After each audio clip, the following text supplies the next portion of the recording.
Olá, meu amigo, tudo bem?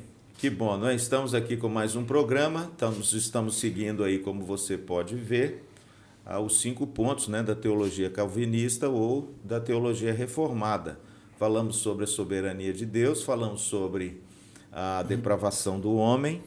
No último programa falamos sobre a eleição incondicional e hoje mais um ponto dessa teologia belíssima.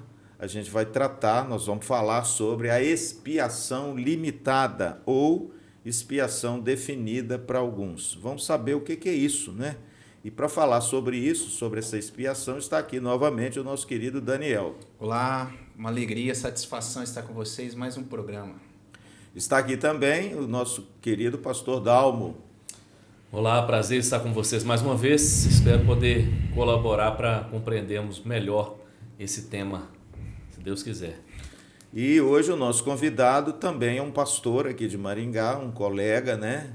O pastor Luiz Henrique, ele é pastor da igreja presbiteriana lá do bairro Borba Gato. É isso aí, um amigo e um colega querido. Tudo bem, meu pastor?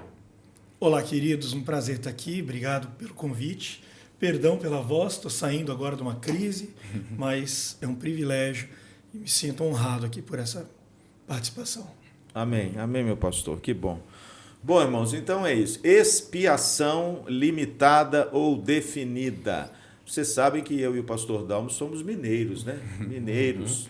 E para o mineiro, espiar tem um significado importante, né? Para o mineiro, quando você quer olhar uma coisa meio de soslaio, assim, numa fresta, alguma coisinha assim que não denota muita aparência, você fala que nós vamos dar uma espiada. Mas olha, é claro que essa expiação é outra coisa, né? Pastor Dalmo, vamos começar aqui pelo senhor. Existe um conceito de expiação? Que significa isso, à luz da palavra de Deus? Sim, né? Na verdade tem muita coisa que já dá para falar só com essa primeira expressão, né? Mas eu diria que, de maneira bem resumida, a expiação nós poderíamos falar sobre reconciliação. Ela traz a ideia de substituição, de satisfação, mas é a ideia de que o homem foi separado de Deus por causa da queda, do pecado. Nós falamos isso no primeiro programa da série, né? Falando sobre a natureza da depravação do homem, do pecado do homem. E nós dissemos que a reconciliação não parte do homem. Ele não tem condições agora de buscar e de fazer essa reconciliação com Deus. Então a expiação ela vai tratar de como Deus então provê essa reconciliação para o homem, graciosamente, né? Então, muita coisa. Tem vários termos aqui que a gente vai encontrar na Bíblia, que são sinônimos de expiação. Então, eu resumiria em reconciliação. Reconciliação. Meu pastor, tudo bem com o senhor? Graças a Deus. Tinha uma propaganda na televisão antigamente que dizia o seguinte, olha, a minha voz continua a mesma, mas os meus cabelos do senhor é o contrário. Essa é boa para mim. O cabelo está o mesmo, mas a voz está diferente. Meu pastor, existem mesmo muitos termos que essa ideia da expiação abrange, né? Reconciliação, como o pastor Dalmo diz, é uma delas. Mas a expiação mesmo, a palavra em si, ela não traz essa ideia de substituição, de você enviar um substituto no lugar de alguém para fazer uma cobrança ou para pagar uma dívida? A expiação ela ganha essa conotação depois que Deus entrega a lei. Mas a palavra expiação, a palavra do hebraico mesmo, expiação, ela tinha a ideia de cobrir com betume. É quando você ia reparar danos, por exemplo, em um navio, no casco de um navio, e você cobria ele com betume. Então, esse era o primeiro uso. E daí depois, quando chega a lei, a partir de Levítico 16, por exemplo, quando você vê Deus colocando o dia da expiação, é o dia em que nossos pecados seríamos cobertos, inclusive depois de todo o Antigo Testamento, tem a ideia de cobrir com o sangue. E a gente até hoje canta, cobre-me com teu amor, cobre-me com teu sangue. A gente canta muito isso, que isso vem da expressão expiar ou expiação. E daí, a partir do dia da expiação, cria-se a ideia do substituto. Não é mais o betume, agora é uma outra pessoa. Agora é uma outra forma de vida que vai dar a vida ou que vai resolver o problema de uma demanda que nós tínhamos e que nós não seríamos capazes, como vocês já falaram anteriormente, não seríamos capazes de cobrir. Não adiantava ser iniciativa nossa, que nós nunca conseguiríamos cobrir o buraco que nós causamos. Aliás, essa expiação, ela já nasce quando nasce o pecado. Se você olha Gênesis 3, o relato da queda, você vê que assim que o homem cai, a primeira providência que ele toma é tentar se cobrir. Sim, por ele mesmo, né? Por ele mesmo. Ele fez roupas com folhas de figueira e fez cintas para si e para sua esposa. É isso que diz o texto de Gênesis 3. Agora, interessante de Gênesis 3, que, aliás, eu acho um capítulo essencial. Você não pode ser crente sem nunca ter passado por Gênesis 3 do começo ao fim. Gênesis 3 é absurdamente rico, cheio de significado. O homem já estava vestido. Quando você olha o versículo 7, você já vê que ele fez cintas para si e para sua esposa, mas no versículo 21, Deus faz roupas de peles. É um texto super simples que a maioria das pessoas nem observa, está lá. Fez o Senhor Deus vestimentas de peles para Adão e sua mulher e os vestiu. Simples assim. Parece um relato bobo, que não tem teologia embutida, que é um grande engano, porque é um relato rico de teologia. Deus está contando como ele vai fazer aquilo que ele já tinha prometido no versículo 15. No versículo 15, ele tinha dito o que ia acontecer. Ele vira-se para a serpente e ele fala, o descendente da mulher vai esmagar a cabeça do seu descendente. Mas ele não diz como isso ia acontecer. E o como vem no versículo 21, quando ele diz que alguém vai cobrir pela morte de alguém que não teve pecado, que aquele animal que foi morto para dar origem a uma roupa de pele não pecou. O pecado era de Adão e Eva. Se você volta exatamente ali, capítulo 2, versículos 16 e 17 diz, não coma da árvore do conhecimento do bem e do mal, porque se dela comer, certamente morrerás. Então a morte é a consequência do pecar, a morte é a consequência da desobediência, a morte é a consequência de ter comido do fruto. Aquele animal que morreu não tinha comido do fruto, mas ele morreu para cobrir a vergonha de Adão e Eva, ou para substituir. E aí, quando se estabelece a lei, que você vai dizer, o dia da expiação é o dia em que nós vamos pegar 2 bodes, um carneiro e um bode, 2 bodes. Um vai morrer pelo pecado do povo, e o outro vai receber sobre si o pecado do povo e vai ser lançado no deserto. Esse é o bode expiatório. A partir desse momento, passa-se a ter muito mais forte a ideia de substituição pela palavra expiação do que essa ideia original, que é de cobrir. Então, redenção, substituição, cobrir, pagamento de uma dívida, todas essas são ideias válidas, ideias corretas. Agora, interessante, pastor, o senhor disse uma coisa. Dani, por que foi necessário Deus fazer isso? Por que a expiação é necessária? Por que era necessário que alguma dívida, cobrir alguma coisa, fosse feita em relação do homem com Deus? Porque, como a gente disse no segundo programa nosso da série, o pecado ofende, né? Ofende a Deus. Então tem que haver um pagamento, tem que haver Deus cobra, né? Essa dívida do pecado, como o pastor disse. A condição, né, a causa ao comer, ao pecar, o salário do pecado é a morte, né? Então, o pecado ofende, e a expiação, esse cobrir, ele é necessário para aplacar a ira de Deus, né? É claro que quando a gente está falando aqui no Antigo Testamento, isso era feito através de animais, que isso era um substituto do homem, né? O dia da expiação, a apresentação dos sacerdotes, porém era aplacar de forma provisória.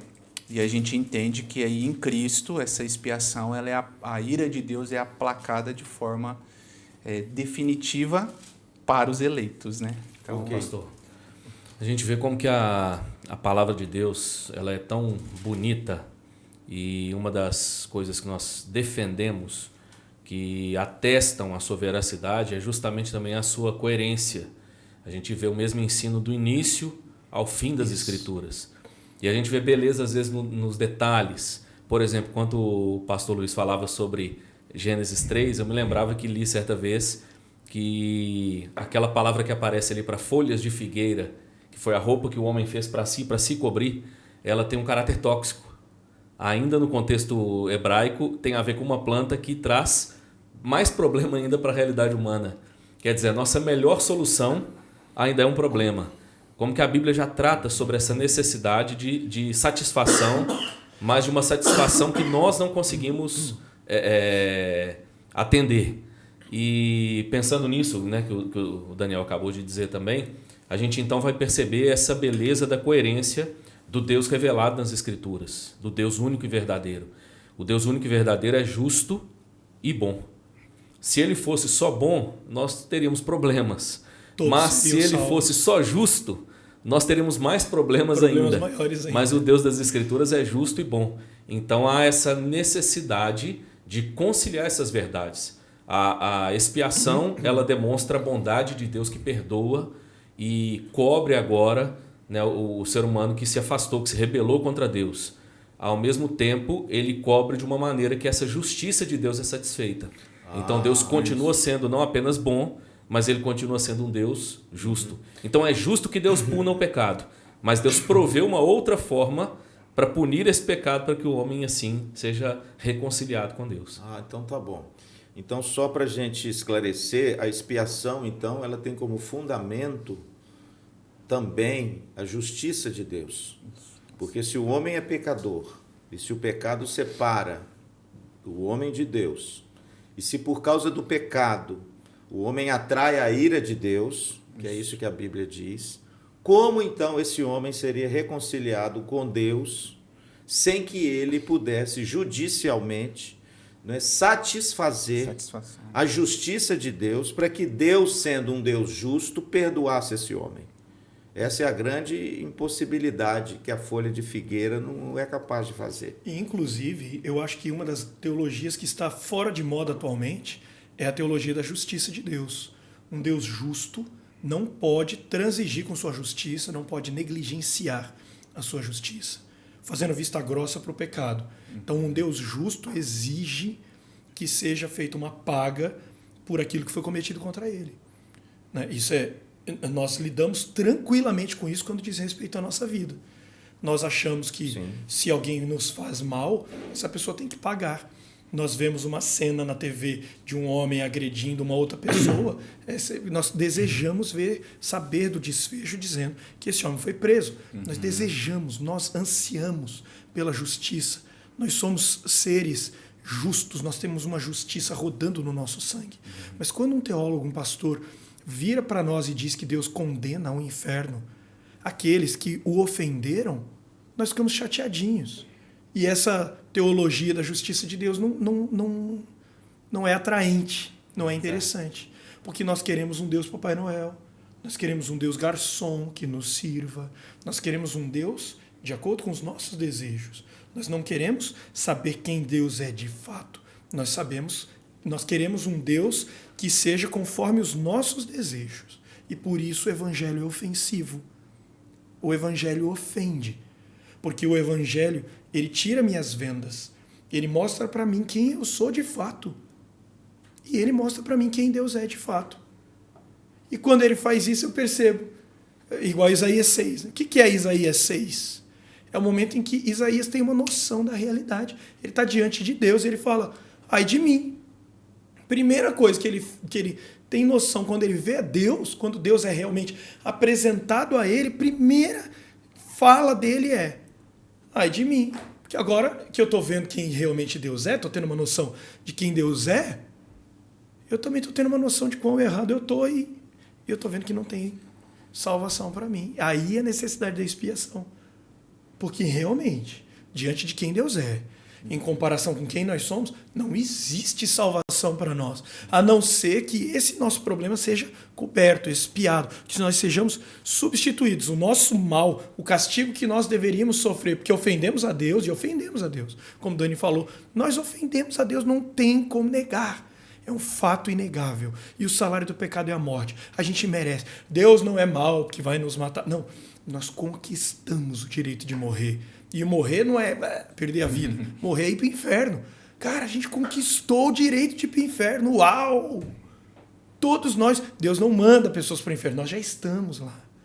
Nós conquistamos o direito de sermos enviados para o inferno, ou melhor, nós fomos para o inferno com as nossas próprias atitudes. E se esse erro que nós cometemos, não foi expiado, não for pago, não for substituído, é lá que a gente vai ficar. A expiação, portanto, não é aquilo que acontece para evitar que eu seja enviado para o inferno. Não, eu já estou lá. A expiação é aquilo que acontece para que eu seja resgatado de lá. E aí, de novo, o que você falou dos detalhes, né? Da beleza do Evangelho. Inclusive, meu pastor, a palavra resgate também, pastor Dom, tem a ver com a expiação. Né? Resgate é o pagamento mediante uma... São duas coisas bonitas. Uma libertação. Isso, né? Duas coisas bonitas. Né? A gente enxerga nessa doutrina aquilo que Cristo fez para nós e aquilo que Cristo fez em nós. E é tão bonito, a gente tem falado aqui, pastor, já há mais semanas, que há essa maneira bela da exposição do Evangelho, que inclui a justiça divina, o juízo, mas inclui também graça. Talvez o grande problema na nossa visão do judaísmo é que eles enxergaram o juízo da lei, mas não conseguiram enxergar a graça. Mas talvez um dos grandes problemas da igreja evangélica contemporânea é que ela enxerga a graça sem enxergar o juízo. E, na verdade, as duas coisas são reveladas nas Escrituras e são necessárias. E a beleza da expiação é tanto o juízo de Deus sendo satisfeito, mas a graça de Deus sendo manifestada. Porque quando nós pensamos em substituição, em satisfação, em expiação, quem foi o nosso substituto? Quem foi que satisfez a ira de Deus? Foi Jesus Cristo. Mas ele não fez isso por ele. Ele não morreu para satisfazer um juízo que seria derramado sobre ele. Ele morreu para satisfazer um juízo que seria derramado sobre nós. Então é uma graça maravilhosa sendo exposta. Então a expiação é a teologia em que juízo e graça se encontram. Exatamente. Para usar as palavras até bíblicas ali, a justiça e a paz se beijaram. Exatamente. É na expiação que esse beijo se dá. É na expiação que esses dois... Porque não cabe os dois na mesma teologia. Ou Deus é justo e nos condena porque a gente merece. Ou então Deus é gracioso e nos perdoa. Não dá para ele fazer as duas coisas, perdoar e condenar. Dá. A expiação. Na expiação, o nosso pecado é condenado e pago. Mas na expiação, a graça é derramada. Exatamente. Que legal, né? Muito bonito, né? Então, na realidade, Dani, Jesus é a justiça de Deus, né? Sim. Paulo fala isso, né? Exato. Cumpriu, né? Jesus cumpriu e encarnou a justiça de Deus. Quando ele se ofereceu como um substituto no nosso lugar, para pagar, para quitar uma dívida feita através do homem por causa do pecado para com Deus, para que essa ira do homem, de Deus para com o homem, fosse aplacada, fosse desviada. E por causa do amor de Deus, foi que Deus então resolveu o problema que aos olhos do homem seria insolucionável. Como o homem pecador pode, então, ser um substituto para aplacar a ira de Deus contra o próprio homem? E aí Deus, na sua infinita sabedoria, como diz o apóstolo Paulo, né, enviou seu Filho à semelhança de homem, para que ele tomasse o nosso lugar, sobre ele estivesse os nossos pecados, para que ele fosse o cordeiro, substituto, e fazer por nós a expiação, ou seja, o que o homem nunca poderia fazer pela sua natureza, Cristo, o Cordeiro de Deus, fez no nosso lugar. Então quer dizer que agora, com o sacrifício de Cristo na cruz, essa graça salvadora, ela está aberta a todo homem? É aí que é a nossa distinção, né, da teologia reformada para outras teologias. Algumas... por isso que a gente fala que a expiação é limitada ou definida. Ou especial. Ou especial, né? Mas não porque ela é limitada no seu poder, na sua suficiência, na sua eficácia. Ou no seu alcance. No seu alcance, perfeito. Mas porque ela veio somente para os eleitos, ela é para os eleitos, para aquele que Deus escolheu, como nós falamos no programa anterior. Nesse sentido, algumas teologias, principalmente a teologia arminiana, ela diz que a morte de Jesus ela não é para salvar. ainda que de forma...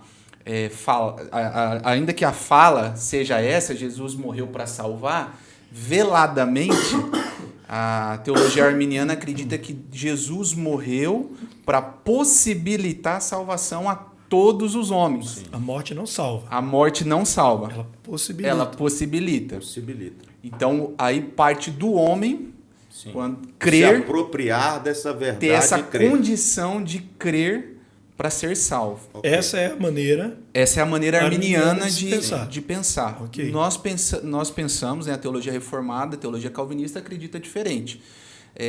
Jesus morreu para salvar. Então, salvar quem?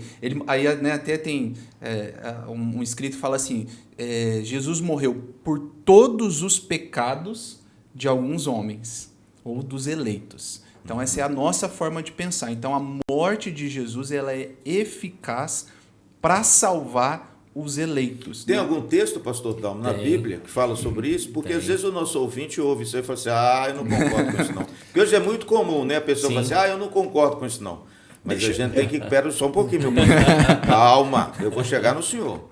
A gente tem que dar um contraponto, né? Sim, na Bíblia, sim. nas Escrituras. Tem Com algum certeza. texto, meu pastor, que fala que Cito essa 2. morte expiatória de Cristo não foi para todos? Sim. Eu cito 2, um até já vem confirmando aquilo que o senhor disse antes. 2 Coríntios 5, 21. Aquele que não conheceu o pecado, ele o fez pecado por nós, para que nele fôssemos feitos justiça de Deus. Então aqui é claramente alguém substituindo o outro. Então nós entendemos que essa substituição ela é efetiva na vida dos eleitos. Mas esse texto não cita isso. Agora, Mateus 20, 28, olha Ok, o que o texto vai vamos dizer. lá. Tal como o Filho do Homem que não veio para ser servido, mas para servir e dar a sua vida em resgate por muitos. O texto não diz que ele morreu por todos. O Ok. texto diz que ele morreu por muitos. Então aqui há uma definição mais clara de uma limitação, apesar de não ser talvez o melhor termo, né, como a gente vinha conversando aqui antes do programa, porque talvez passe uma ideia negativa, como se houvesse uma restrição na obra de Cristo, como se Cristo não pudesse alcançar a todos. Né? Potencialmente sim, mas a ideia é de que há uma limitação do próprio Deus. Deus então delimita, define essa obra. Então aqui o texto vai dizer que ele morreu por muitos e não por todos. Eu estou pensando aqui, meu pastor, vou passar para o senhor agora. Eu estou pensando aqui no versículo mais famoso da Bíblia. Sim, Que é um versículo muito usado em ambos os lados. Sim. Eu acho que seria bom a gente esclarecer hoje esse Isso. versículo aqui. Porque as pessoas que creem nessa expiação total ou completa falam assim, quer ver? Tá vendo? Porque Deus amou o mundo. Então essa expiação é para o mundo todo. Mas o texto também diz que deu o seu filho, tá aí a expiação, não é? Ele entregou o seu filho, ele ofereceu o seu filho. E a base da expiação é o amor de Deus. O interessante é que tem um autor que eu gosto muito, ele fala que na expiação Deus juntou duas coisas que é impossível juntar, a ira e o amor. Não é? Ele aplacou a sua ira com um gesto de amor, oferecendo o seu filho. Ele deu o seu filho. Só que aí o texto enrola aqueles que dizem que a expiação é ilimitada, porque o texto diz, para que todo aquele que nele crê não pereça, mas tenha a vida eterna. Ou seja, o efeito da expiação, eu acho, pastor, e aí vocês vão me ajudar, eu acho que esse termo aí, para todo aquele que nele crê, limita, né? Essa expiação, não é? Porque senão se eu creio, por exemplo, em Confúcio, se eu creio em Buda, se eu creio em Maomé, então eu vou ser salvo, porque se a expiação é para todos. Mas não parece que delimitou isso aí? sim, e até corrige uma acusação falsa que nós geralmente recebemos, de que nós não pregamos o evangelho a todos. Nós pregamos o evangelho a todos. Nós chamamos a todos ao arrependimento, mas nós entendemos que nem todos se arrependerão, nem todos crerão. E aqueles que crerão, efetivamente, a Bíblia está afirmando que a expiação o inclui. A diferença do arminiano é que geralmente ele coloca a fé como obra humana. E nós entendemos que a fé já é uma evidência da eleição divina. Porque a Bíblia diz, o justo viverá pela fé, e isso não vem de vós, é dom de Deus. Exato. Então nós entendemos que esse texto limita. E só um detalhe importante, a boa exegese bíblica, ela vai ensinar para a gente que uma palavra ela pode ser utilizada com mais de um significado.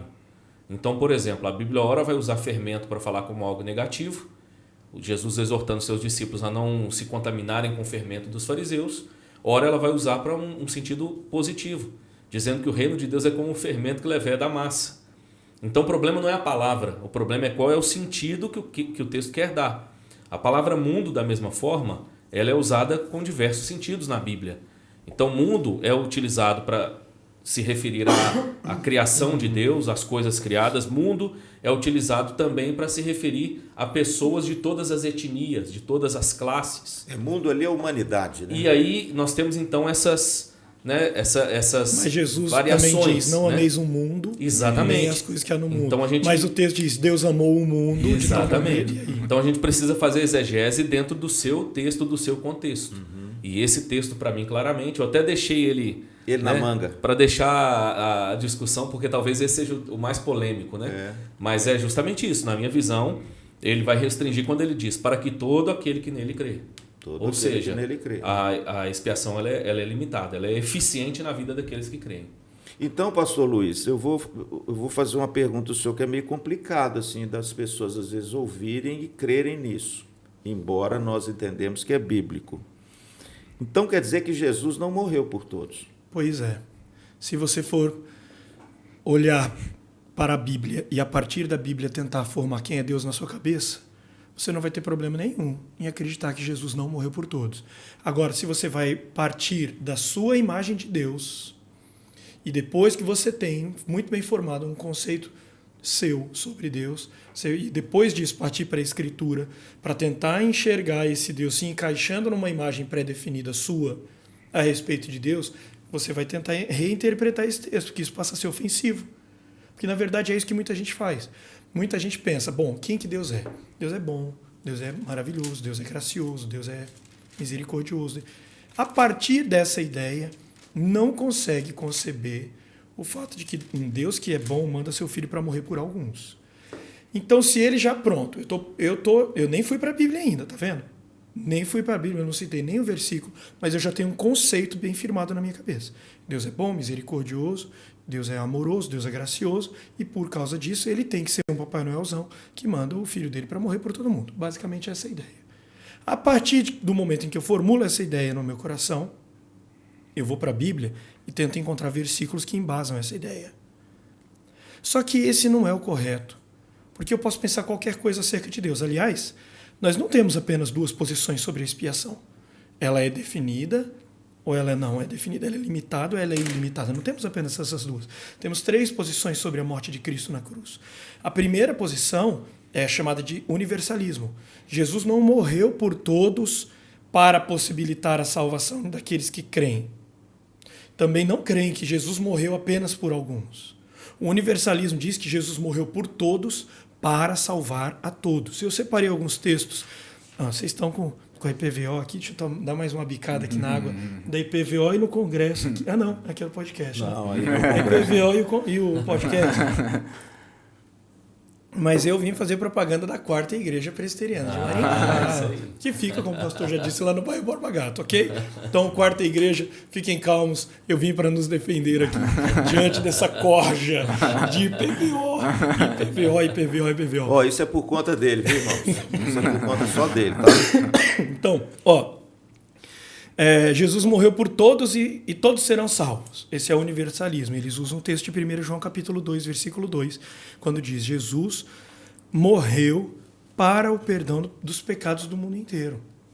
Em 1 Timóteo 2, 2, então, em 1 João, quer dizer 2, 2, o apóstolo João está dizendo, Jesus morreu para os nossos pecados, e não somente para os nossos, mas para os do mundo inteiro. Então eles dizem, se Jesus morreu pelos pecados do mundo todo, então o mundo todo está perdoado. Se o mundo todo está perdoado, então todo mundo está salvo. Tá, mas então como é que ficam as outras passagens que falam que haverá inferno? E como é que fica a justiça de Deus? Deus não é justo. Deus, ele é, de novo, Papai Noelzão. Deus é um barriga branca, aquele que está nem aí com... Não, pode fazer o que quiser comigo, no final eu vou perdoar. Essa é a primeira identificação, ideia de expiação. Aliás, voltando à conversa dos mineiros, O espiar do mineiro de olhar pela fresta é espiar com S. Esse espiar é espiar com X. Espiar. Eu seria o carioca, né? O espiar. Esse é espiar com X. Essa expiação tem essa maneira universalista de interpretar. Nós entendemos que essa maneira universalista está completamente errado, que eu preciso rasgar 1/3 das Escrituras. A segunda maneira é essa maneira da expiação geral. Jesus morreu para expiar, para possibilitar a expiação de todos, usando as palavras aqui do Dani, para criar a possibilidade da salvação. Ele morreu para possibilitar que todos sejam salvos. Essa é a maneira do Jesus Papai Noel. A maneira da teologia reformada entender é uma maneira que é a seguinte: não vamos criar um conceito de Deus primeiro. Primeiro a gente vai para a Escritura. E a partir do que ela diz, nós vamos criar conceitos acerca de quem é Deus. Essa maneira da expiação geral, Jesus morreu para todos, encontra textos, por exemplo, como 1 Timóteo capítulo 4, versículo 10, que diz: Jesus é o Salvador de todos, mas especialmente para os da fé. Ou o próprio texto de 1 João 2,2, Jesus morreu para o perdão dos pecados no mundo todo. Jesus morreu por todos os homens. Isso. Então, para perdoar os pecados de todos. Então, esses dois embasariam a expiação geral. Mas tem uma tonelada de textos que embasam a expiação definida ou limitada. Todos nós, tanto os da segunda forma de crer, os arminianos, como os calvinistas, cremos em uma expiação limitada. Todos cremos. A diferença é que alguns limitam a expiação no seu poder, como o Dani já apontou aqui. E nós limitamos a expiação na sua extensão. Isso. Por isso que eu prefiro o termo expiação definida. Porque se Jesus morreu para possibilitar a salvação e não para salvar, então essa expiação de Jesus está limitada em seu poder. Agora, se eu creio que Jesus morreu para efetivamente salvar, só que salvar só alguns, então essa expiação também está limitada, só que limitada na sua natureza. Ou melhor, na sua extensão. Então a pergunta é: eu creio numa expiação limitada em poder, em natureza, ou eu creio em uma expiação limitada em alcance, em extensão? Eu preciso definir qual é o meu ponto de vista. Quando nós vamos para a Bíblia, nós encontramos, por exemplo, termos como Jesus é o justificador daqueles que têm fé. E o sangue dele manifesta a justiça de Deus, justifica aqueles que têm fé. Isso é Romanos capítulo 3, versículos 25 e 26. Ora, se o sangue de Jesus promove a justiça, e se essa justificação não é para todos, ele é, como o texto diz, somente para aqueles que têm fé, então o sangue de Jesus obrigatoriamente é para aqueles que têm fé.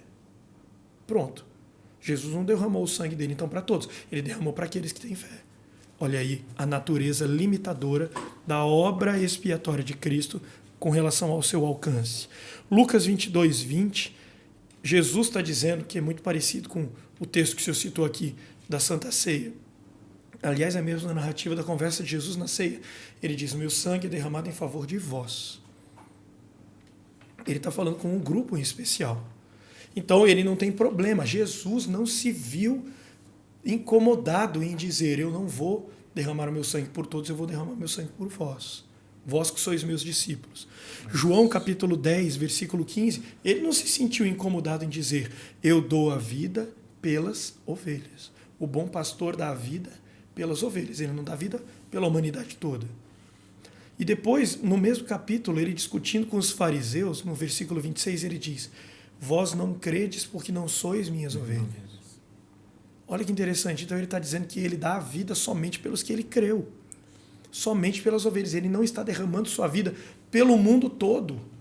Ele está derramando sua vida por aqueles que creriam nele, que ele decidiu que creriam. E é interessante, eu gosto de uma metáfora. Metáforas são sempre limitadas.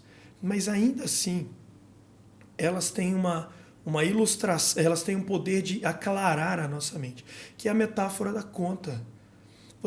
Imagine que nós todos vamos num restaurante e todos nós fizemos uma conta e todos nós temos uma dívida agora para com o dono do restaurante. Só que nenhum de nós tem como pagar. Então, alguém fala assim: eu vou pagar a do Dalmo e a do Daniel. Ok, ele vai lá e ele pagou. Eles têm dívida? De agora em diante, não. Nós dois temos dívida? continuamos com dívida. Na hora que nós tentarmos sair, quem vai conseguir sair? Só vocês dois. Agora, se Jesus veio para efetivamente pagar essa nossa conta, então todos aqueles por quem ele se propôs pagar teriam suas contas anuladas. É isso, esse conceito que o senhor está falando, então, não seria a eleição? Não Pronto. seriam os eleitos, então, que chegariam a essa fé? Tem gente que diz assim, eu sou calvinista de 4 pontos, porque não gosta da teologia da expiação limitada. Eu creio na eleição, eu creio na depravação total, eu creio na graça irresistível, eu creio na perseverança dos santos. Mas eu não consigo ir dormir com a ideia de que Jesus morreu só por alguns. Eu acho isso muito cruel. Eu quero crer que Jesus morreu por todos. Pois é, mas os pontos do calvinismo, eles estão amarrados. Não dá para eu crer que Deus vai escolher alguns, mas manda Jesus para morrer por todos. Não dá.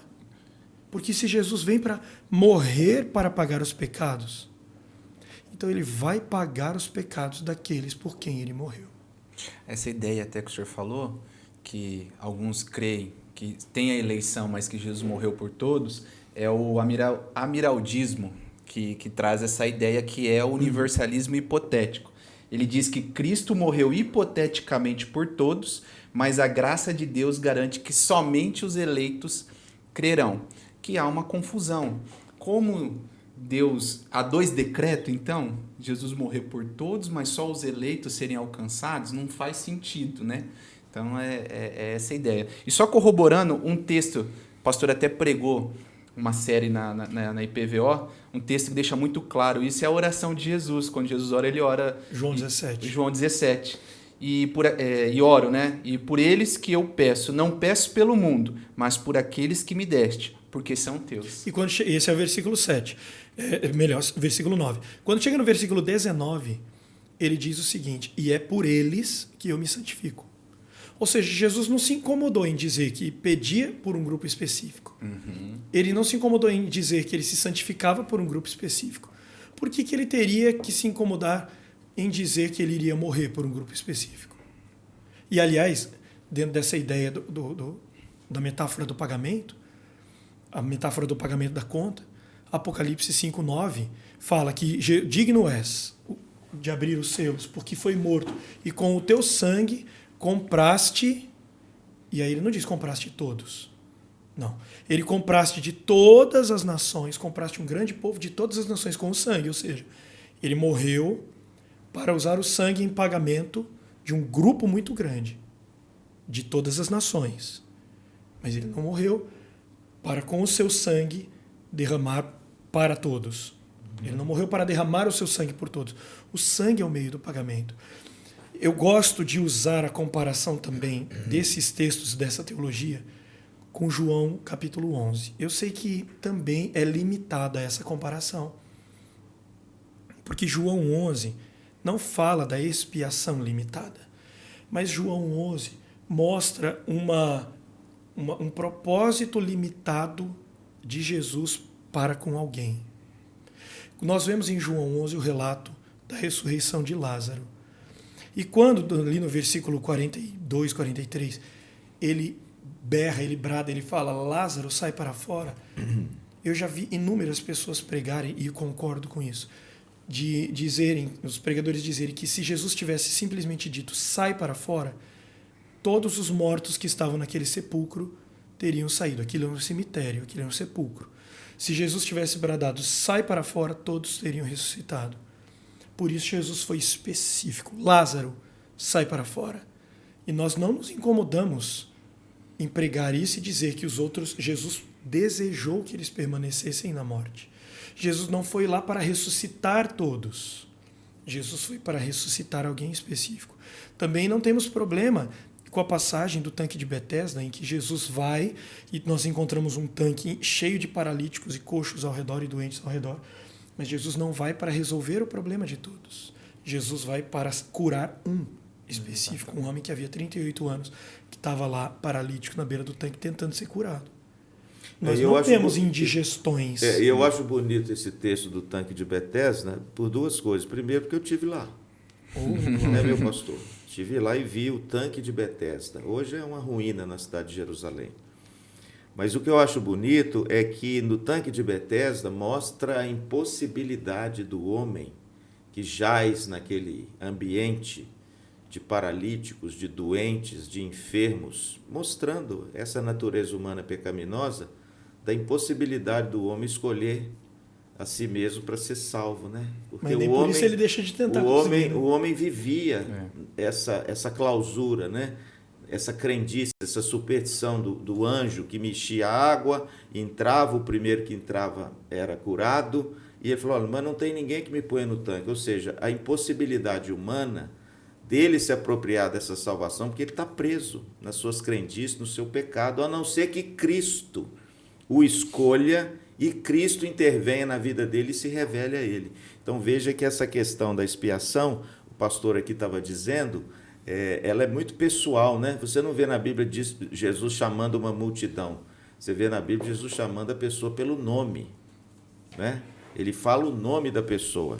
E aí, meu pastor, nós estudamos lá com o nosso querido reverendo Ludgero, no tempo do seminário, ele usava duas palavras muito interessantes, não sei se o senhor concorda com ela. Ele falava que a expiação, ela é eficiente para todos, mas é suficiente para os eleitos. Ou contrário, não. o contrário. Ela é suficiente para todos. Para todos, suficiente. Jesus, quando gritou, está consumado, ela é completamente eficiente. Né? Suficiente, desculpa. Mas ela é eficiente para os seus eleitos. E a gente encontra respaldo bíblico nisso? Na minha opinião, sim. A gente vai encontrar, se a gente falar só no Novo Testamento, diversas vezes. A chamada do Evangelho, o chamado ao arrependimento é para todos os homens. Mas, efetivamente, só os eleitos são aqueles que creem e respondem positivamente ao Evangelho. Então, na verdade, eu não sei se é pelo fato de eu, desde os 3 anos de idade, ter sido criado na igreja presbiteriana, eu sei que esse é o ponto talvez mais polêmico, mas para mim, partindo até mesmo da questão lógica, é o mais tranquilo de lidar, porque na medida em que nós entendemos e damos o devido valor à obra de Cristo, ao sangue que foi derramado, que não foi o sangue de um qualquer, não foi o sangue de um pecador, foi o sangue do homem-Deus. Então, como esse sangue não seria suficiente, né, ou eficiente na vida, né, do eleito? Mas então, eu entendo que é justamente o resumo daquilo que nós estamos tratando aqui. Nós pregamos como pastores e como cristãos, nós pregamos convidando a todos que se arrependam. Mas, ao mesmo tempo, nós sabemos e cremos naquilo que a Bíblia diz, que nem todos se arrependerão. Por que nem todos se arrependerão? Porque essa obra é eficiente apenas na vida dos eleitos. E essa suficiência, meu pastor, da obra de Cristo, ela é suficiente no sentido de que precisa se agregar alguma coisa a ela, acrescer alguma coisa a ela, para o homem obter esse favor, ou significa que tudo aquilo que foi necessário ser feito para aplacar a ira de Deus para com o homem, e que o homem também encontrasse esse perdão e essa reconciliação e essa redenção na salvação de Cristo, já foi feito plenamente? Porque hoje parece que as pessoas tendem a crescer alguma coisa a essa obra expiatória suficiente e completa, a obra de Cristo.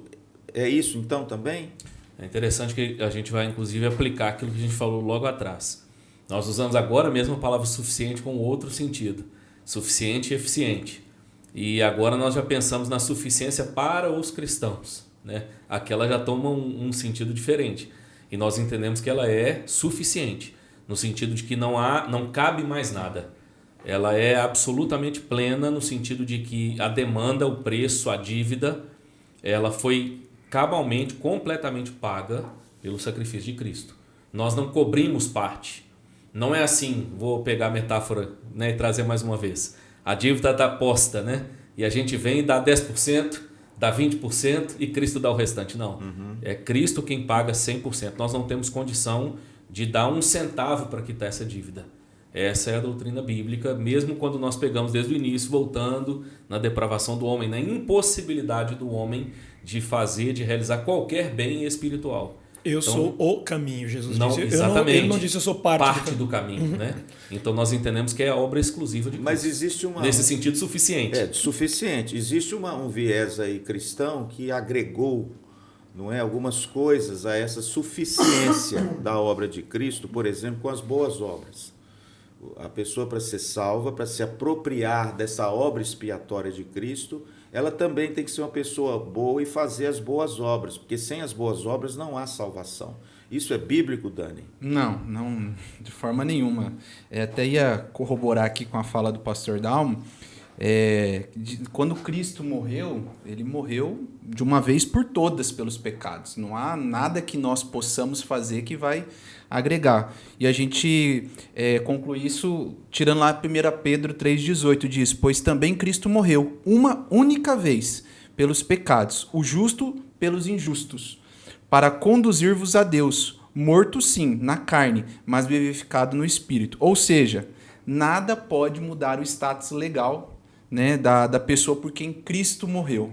Hebreus também vai dizer, Hebreus 7, eu acho esse texto é interessante, que vai dizer assim: com efeito, nos convinha um sumo sacerdote como este, santo, inculpável, sem mácula, separado dos pecadores e feito mais alto do que os céus, que não tem necessidade, como os sumos sacerdotes, de oferecer todos os dias sacrifício, primeiro por seus pecados, depois pelos do povo, porque fez isso uma única vez, quando a si mesmo se ofereceu. Então, nesse sentido, não há nada que a gente possa corroborar para a salvação, para a nossa salvação ou para o sacrifício de Cristo, né? Sim, eu diria, só acrescentando também, que nós não discordamos sobre a necessidade das boas obras. Nós discordamos sobre o lugar das boas obras.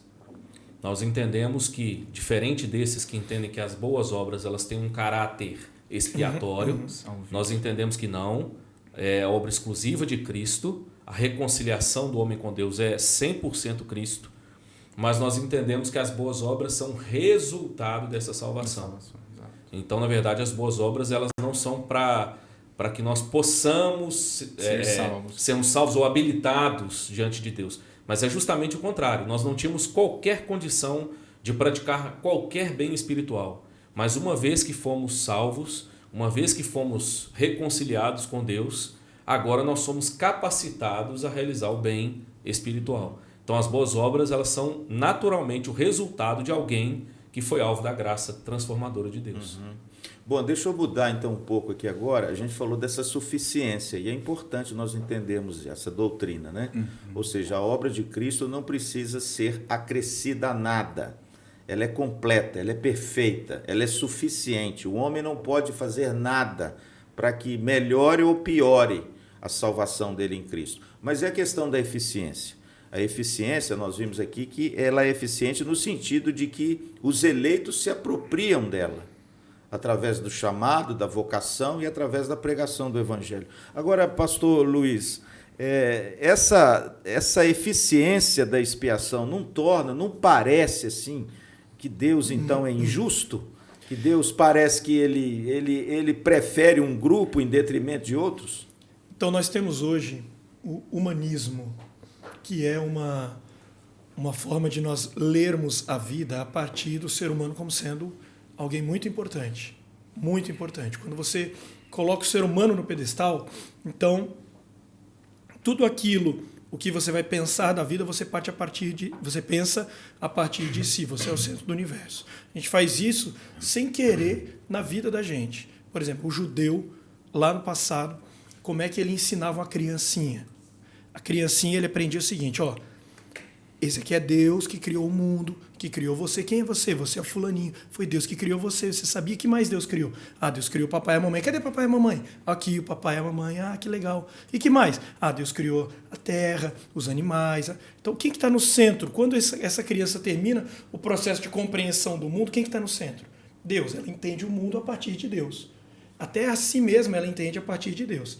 Deus está no centro e ela vai entendendo, ó, isso foi Deus que criou, foi Deus que criou, foi Deus que fez. Hoje, como nós fazemos? Quem é você? Ah, você é o Dani. Ah, que legal, Dani. O que é isso aqui? É o nariz do Dani. Isso aqui é a orelhinha do Dani. Ah, como é que escreve o nome do Dani? Olha, começa com a letra D. Vamos procurar outras coisas que comecem com a letra D. E esse aqui é o papai do Dani. E a casa do Dani, onde que é? Daí quando ela vai expandindo a visão de educação dela, quem que está no centro? É o Dani. E aí, quando você olha para a Bíblia e você vê uma Bíblia dizer que Jesus morreu só por alguns, isso é ofensivo para quem está no centro do universo. Isso é muito feio. Isso não cabe na minha teologia. Então eu tenho que criar uma outra teologia. Ao invés de mudar o meu conceito sobre mim, e o meu conceito sobre o mundo, e o meu conceito sobre Deus, eu quero mudar a teologia. E aí eu crio a ideia de que eu não posso ter um Deus mau, mas eu não posso acreditar que Deus não morreu por toda a humanidade, porque o ser humano é o centro do universo. Mas, na verdade, nós precisamos entender que Deus não manda ninguém para o inferno, gente. Deus não nos manda para o inferno. Pelo contrário, ele retirou o homem do inferno. Nós fomos para lá com as nossas próprias pernas. E ele nos retira de lá. Nos retira, ao A contrário. bondade de Deus não é... Deus não é mau porque manda seu filho para morrer por alguns. Não. Deus é bom porque ele manda seu filho para morrer por alguns. Deus não é mau porque ele me escolhe para a salvação e não escolhe o outro. Não, não. Deus é bom porque ele me escolhe para a salvação quando ele não precisava ter feito isso. E nem eu queria ser salvo. Eu não queria. Estou eu lá, Adão lá fugindo de Deus. É Deus que vai na direção de Adão. Exato. É ele que chama Adão. Você tem ideia de onde você se meteu, meu filho? Você tem ideia de onde você foi parar? Você tem ideia de onde você está? Eu sei onde você está. Você sabe onde você está? Eu sei. Deixa eu resolver essa fatura para você, Adão, porque eu estou vendo que você não vai dar conta. Então isso não mostra para mim um Deus bom. É mal. Mal. Porque decide fazer isso só com alguns. Não, não. Isso mostra para mim um Deus bom. O interessante é que eu vou voltar aqui, meu pastor, em João 3,16. Porque a questão da expiação, ela tem como fundamento o amor de Deus. Né? É porque Deus amou o mundo. Que ele, no seu decreto eterno, ele resolveu na Trindade eterna enviar aquilo que ele tinha de mais precioso, que era o seu filho. Isso não é uma prova de amor e que sustenta a doutrina da expiação, em vez da pessoa pensar que Deus é injusto? Nós não entendemos que ele deveria pensar como Deus é bom, porque quem enviaria o seu filho para morrer por aquele que não merece? A gente não envia filho para morrer nem por quem merece. Imagina para quem não merece. Você enviaria seu filho, sua filha, todos nós temos filhos aqui, nós 4. Vocês, qualquer um de vocês, teria coragem de enviar suas filhas para morrer por você? Por mim, de forma nenhuma e nem por qualquer outra coisa. Eu que morreria por ela. Pois é. Eu confesso que no começo, quando eu comecei na fé, eu pensava assim, Deus é um medroso, né? Um fraco. Em vez dele ir lá e morrer por mim, ele manda o filho dele para morrer por mim. Depois que eu entendi que não. Primeiro, ele morreu por mim, porque Jesus é Deus. Mas ele mandou aquele que ia doer mais nele, ele mandou o filho. Para mim, se é para morrer pelo Dani, alguém da minha casa tem que morrer pelo Dani, que seja eu. Porque ver meu filho morrer pelo Dani, qualquer um deles, ver minha esposa morrer por qualquer um de vocês, iria ser muito dolorido para mim. Pois é, Deus pega aquilo que mais ia doer nele. Mandou o filho amado. Eu gosto da ideia de Abraão, quando vai oferecer Isaac. E Abraão, depois quando ele é freado ali, com o cutelo, Deus fala para ele, agora eu sei que tu me amas, porque não me negaste teu filho, teu único filho, a quem amas. Pastor. Não é prova, pastor? Sim, e eu queria só acrescentar também que talvez a grande questão que a gente vá, né, caminhando assim já para concluir o assunto também, né, que brota no coração das pessoas é por que conversar sobre isso? Isso não é prático. Qual o efeito prático dessa doutrina? Geralmente as pessoas nos acusam disso, como se a gente ficasse perdendo tempo conversando sobre algo que não é prático. Mas nós defendemos exatamente o contrário. Na semana passada, por exemplo, quando falávamos da eleição, eu inclusive quero aproveitar para fazer a propaganda. Essa é uma série que seria muito importante que você assistisse a todos os episódios. Desde o começo. Desde o começo. Então, se você está vendo o programa agora e não viu os 2 para trás, volta um pouquinho aí, assiste para você conseguir entender Na realidade, tudo os aquilo três, que a gente né, tem pastor? conversado, né? Começando Esses com a três. soberania de Isso, Deus. que foi a preparação para entrar Isso. nesses novos 5 pontos, né? Então, o que a gente percebe? Assim como eu falei no programa sobre a eleição. A eleição, a gente é acusado, ela então vai privar vocês de evangelizar, porque só os eleitos serão salvos. É o contrário. Nós temos tanta convicção de que os eleitos serão salvos que nós pregamos. Nós não pregamos assim, puxa, poderia, né, acontecer de alguém ouvir e se arrepender, isso é tão bom. Não, vai acontecer. Nós não sabemos quantos, não sabemos quando, mas o fato é, enquanto a igreja estiver na terra e ela estiver pregando o evangelho, Deus continuará salvando pessoas. E olha como que isso ele ganha ainda tem gente para salvar. E olha como que isso ganha um plus na missão da igreja. A fala de Deus a Paulo, Deus fala para Paulo, não te cales, pregue, porque eu tenho muita gente nessa cidade. Essa fala ainda é a mesma hoje. Isso. Não vos calem. Preguem, porque eu tenho muita gente para salvar. E aí, quando nós então caminhamos para a doutrina da expiação, qual é talvez uma das grandes questões práticas da doutrina da expiação? Nós percebemos a efetividade da obra de Cristo. Então, por exemplo, nós contemplamos um pecador miserável, alguém que a gente olha e diz assim, esse não tem condição de mudar de vida. Isso aqui é o fundo do poço. Se existe o fundo do poço, é isso aqui. E de fato, se nós olharmos para a condição de todo homem como pecador, deveríamos pensar isso. Esse é o fundo do poço, não há como sair daqui. Mas quando nós entendemos essa obra de reconciliação, essa substituição, essa satisfação que não é do homem, mas é o próprio Deus que provém em Cristo Jesus, puxa, como a gente ganha esperança ao perceber aquilo que Cristo fez pelos seus eleitos. Então é efetivo. Então nós olhamos e reconhecemos que independente da condição na qual o homem se encontra, ele pode ser tirado dela. E nós olhamos para a nossa vida como eleitos de Deus e bradamos como o apóstolo Paulo, lá em Romanos 8. Quem nos separará do amor de Deus? O sacrifício é pleno, ele é efetivo. Então, nós ganhamos confiança na fé. Então, de maneira prática, eu diria que essa doutrina, ela agrega muito na nossa jornada como igreja. Pastor, o senhor trouxe João 3,16, e esse era um texto que eu usava bastante quando eu não conhecia a teologia reformada. E é interessante porque o texto diz, né, porque Deus amou o mundo de tal maneira que deu o seu Filho unigênito para que todo o que nele crê não pereça, mas tenha vida eterna. As pessoas, elas têm o foco do versículo é no mundo todo. Deus amou o mundo. Deus amou o mundo. E aí a crítica sempre é essa. Mas se a gente inverter o foco, tirar o mundo ali, porque a gente entende que o mundo ali não é pessoas, porque como o pastor disse, o próprio Deus disse para nós não amarmos o mundo, e ele amou.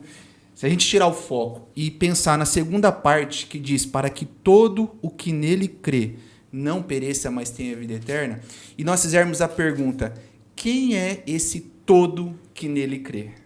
Quem pode, de fato, crer em Jesus por sua própria força, sua própria vontade? A gente vai dizer que ninguém. Ninguém vai, né? A gente não, segundo a teologia reformada, a gente não tem essa capacidade porque o homem está em seu estado de miséria, de pecado. E aí como que a gente elucida esse todo? Quem é esse todo que pode crer? Aí Jesus vai dizer, lá em João 6,37, todo aquele que o Pai me dá, esse virá a mim, e de modo nenhum lançarei fora. E mais ainda, João 6,44, ele vai dizer muito explícito, ninguém pode vir a mim se o Pai que me enviou não o trouxer. Então a pergunta é, quem é que pode crer em Cristo? É aquele que o Pai traz, é aquele que o Pai dá. E aí por isso que a gente fala, né, que é por esses que Jesus morreu, por aqueles que o Pai deu. Eu até falo nas nossas aulas lá de integração. A gente pensa a expiação limitada, às vezes é um pouco duro, mas se a gente pensar de uma forma objetiva e soberana de Deus, Deus elegeu e não só elegeu um povo para si, mas ele deu a forma que iria aplacar a sua justiça ou satisfazer a sua justiça para que esse povo fosse comprado, o sangue de Cristo. Se a gente pensar na possibilidade da salvação e não de fato na morte, na salvação de Cristo, a gente vai sempre pensar como Jesus um plano B. Então, Adão pecou, e agora, o que eu vou fazer? Vai lá, Jesus, morre lá e deixa que o povo agora decide. Então, aí a gente tira o que a gente crê que é a base da teologia reformada, que é a soberania de Deus. Então fica como um plano B. E, de fato, a salvação não fica na mão de Deus, mas fica na mão do homem. Então, né? Então, mais uma vez, a expiação também definida colabora com a soberania de Deus, demonstrando que a soberania de Deus, como a gente disse aqui no primeiro programa, é a base, na realidade, de toda a teologia reformada e não a predestinação. Sim. É porque Deus é soberano que ele, então, escolhe aqueles pelos quais a expiação de Cristo, que é suficiente, se torna eficiente para alcançar o coração do eleito. É isso, não é? A ideia de que Deus, se nós fôssemos pensar de novo as metáforas, né? Deus chega aqui na mesa, a pergunta é, ele joga um monte de balinha e fala, pega quem quer, ou ele chega e põe bala no seu bolso, no seu bolso, no seu bolso, e fala para vocês, eu vou dar para esse cara aqui, eu não vou dar não. E aí? A soberania de Deus está em quê? Em ele decidir dar ou não dar a bala para a gente? Ou a soberania de Deus está, ele seria mais soberano em fazer isso, ou seria mais soberano em decidir quem vai ganhar a bala no bolso? Então a ideia é isso, da soberania de Deus sendo exaltada com as doutrinas da graça. Uhum. E aí, em cima do que você falou e do que você falou, pastor Dão e Daniel, a ideia de que nós precisamos entender Deus a partir de quem ele é e não a partir do nosso conceito sobre nós. Perfeito. Então, pode ser ofensivo, pode ser duro quando você... Pode ser se você pensa em Deus limitando a salvação, pode ser ofensivo se você está no centro desse negócio. Sim, aí parece ofensivo. Mas daí a sua teologia está com você no centro. E a ideia de sejamos práticos. Bom, eu não vejo nada mais prático do que ter um conceito correto sobre Deus.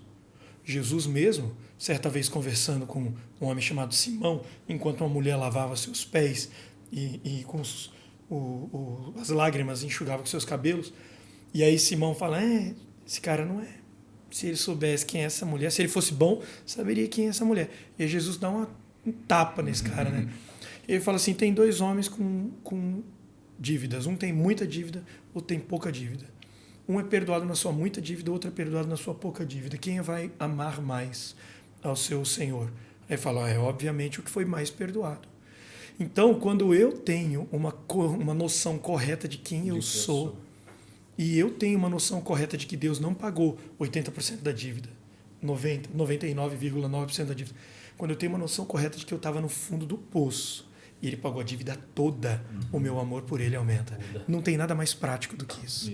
Eu não consigo encontrar nada mais prático na minha vida do que colocar todo o meu amor em Deus. Isso vai dizer como eu vou cuidar dos meus filhos, como eu vou gastar meu dinheiro, como eu vou organizar minha agenda das férias, se eu vou ou não vou evangelizar meu vizinho, quantas horas por semana eu vou gastar sentado na poltrona assistindo minhas séries.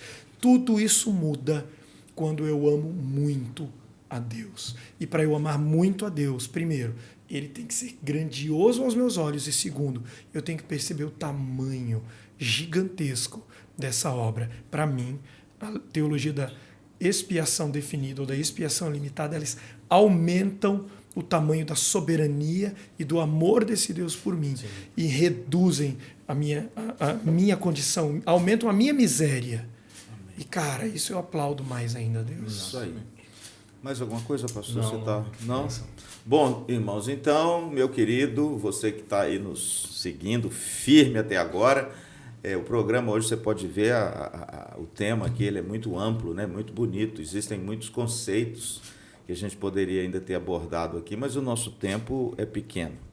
E como a gente sempre faz, a gente quer deixar para você também uma literatura, porque talvez você quer aprofundar um pouco no estudo dos 5 pontos do calvinismo e também da expiação definida. Parece que o Daniel trouxe alguma coisa aí, né, Dani? Sim, tenho indiquei já algumas outras vezes, mas quero, de repente, você que está nos assistindo pela primeira vez, Vivendo para a Glória de Deus é uma introdução à fé reformada do Joel Bick, a editora é fiel e vale muito a pena, tá? Tem ajudado bastante, ele traz as diferentes visões, né? E depois ele traz a visão a visão reformada, calvinista, então vai ajudar bastante você.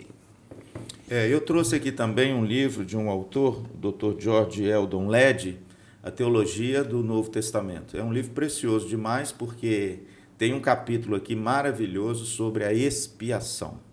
E vale a pena você ler esse capítulo e ler o livro todo, né? Porque é um primor de teologia. E eu trouxe também aqui um livro assim bem maçudo, né?